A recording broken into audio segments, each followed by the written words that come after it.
Okay, under the credit reporting menu, I've added a delinquent file maintenance list. It's the same kind of maintenance as delinquent file maintenance, but it's with additional features.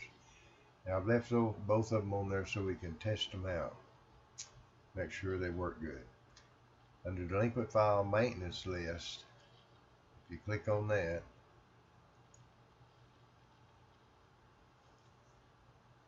it'll bring up the maintenance program for delinquent file. You have at the top a pages 1 through 10 for up to 20 on the same list. If you key next, it'll switch those from page 11 and so forth, or you can go to last. One of the new features about adds and changes to this delinquent file is the box over here that when you click on the gearbox, it'll bring up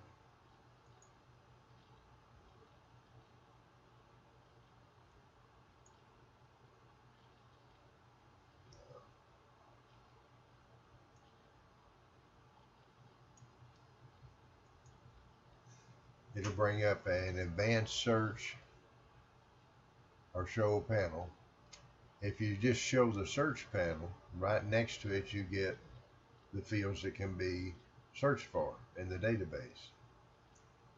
Example would be debtor name. And of course most of your names are all in caps, so if you put something like Martin and then you roll down and you hit search, it would run and pick up all the accounts that are just Martin, and you'd be able to go through those as you can see here, find the one you want and so forth. Most of the time you're probably going to need, let's take this back out and put a debtor number.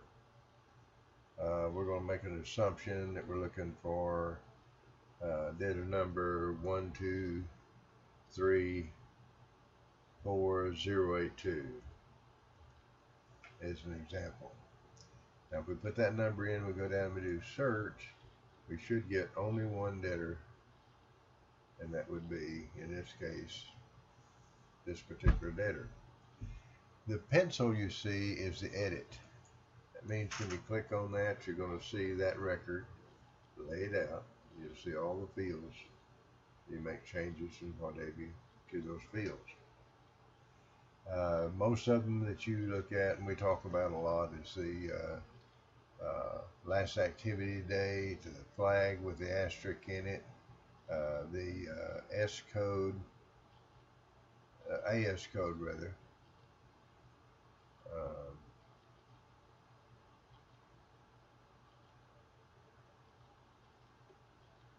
This date,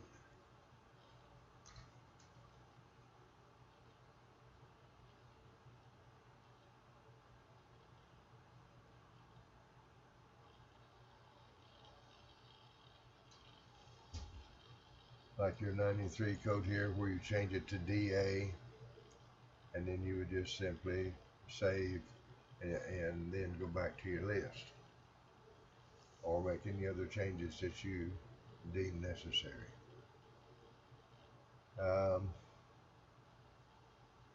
You see the stars by branch, client, and debtor.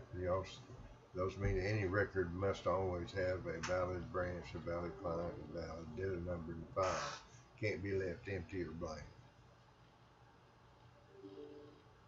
We shouldn't have any records in there that doesn't have that. And all the top here tells you is that you're accessing a delinquent file, and it's been edited by, and this, you'll see the branch and the client and the debtor number, so forth. Okay, let's go back to the list. I'm going to make a change here, and as long as we've got that number still there, that's what's showing. If we clear the number and we just hit search, and that's going to go back to the very beginning of the file and bring everything back up like we had it. There is an additional search panel. I'll give it time to finish here. It's advanced search. So if you click on it, now you can go through and say, well, I want to look at the same social security number and get all the records that's around that same social security number. So the word contains means if that field has that social security number in it, that's what it's going to bring up. But if you click on the pull down, you'll notice that you can get equal, where it's exact, or you can get it starts with, more than, less than, between, even check it for empty or is not empty. That means that if you're trying to look at a range of dates, let's say last activity dates between certain dates, you could put between. And what that would do, it'd give you last activity between, and you put your first date here, between your second date here, and search and pull all those records between that. Same thing with debtor number, clients, so forth. So you can pare it down to one, or group, or between, or whatever. You'll see the list of options here when you click on each one. You notice that Social Security is the only one that can check for empty and not empty. All right, then you go back to the list, or reset and clear, but that's how you would use that.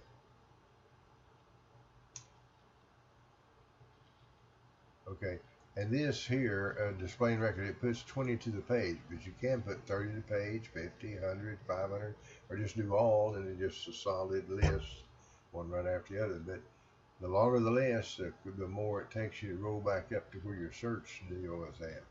You can hide the search panel, and it'll just give you what's on the list. Now, if you notice in the top here, for branch client, debtor number, debtor name, and address, if you scroll across, you'll see that it's every field in there. So that's pretty long for the list. What I'd like for you to do is pick the fields that you need. Like, for instance, you'll need the client, the debtor number. We know that all the branches are one. And you name, and you may or may not want the address listed.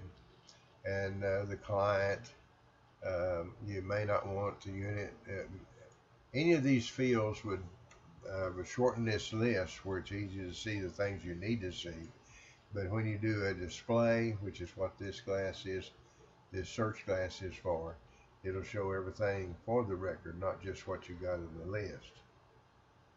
I'm just trying to fix it where it's a little bit easier to work with. So if you let me know which field you'd like to see, or if you want to just leave it like it is and see all of them, then you need to scroll to the right to look in the list, and then either edit, display, or whatever.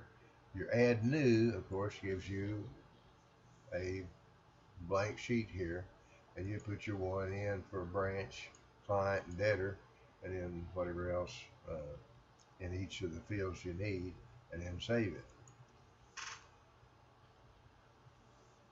Okay, but it's got a lot more features than the other one has. The other maintenance program that's up there is really a list. There's no search. There's a filter box, but it doesn't have the ability to do a search starting with or contains any field or any of those things that the search box has. Another feature is an import and export for results. So if you had a group that you had picked up out of the delinquent file that you for some reason wanted to export out to a spreadsheet to work with or look at or whatever.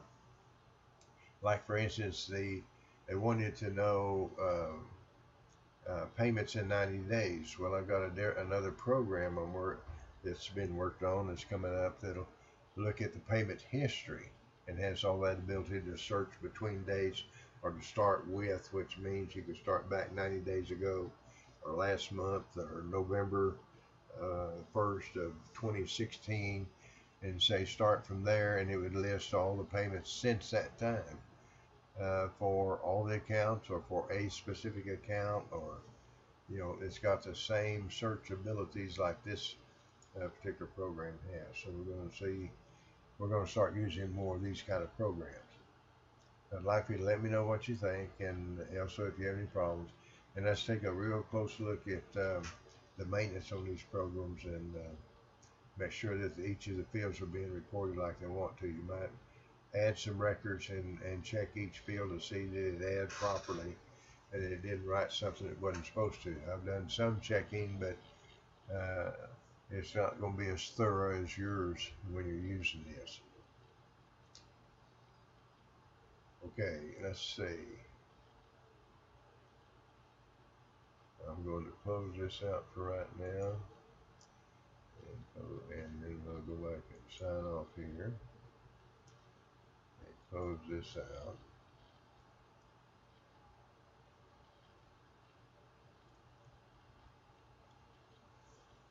And let's see when this I'm going to close out.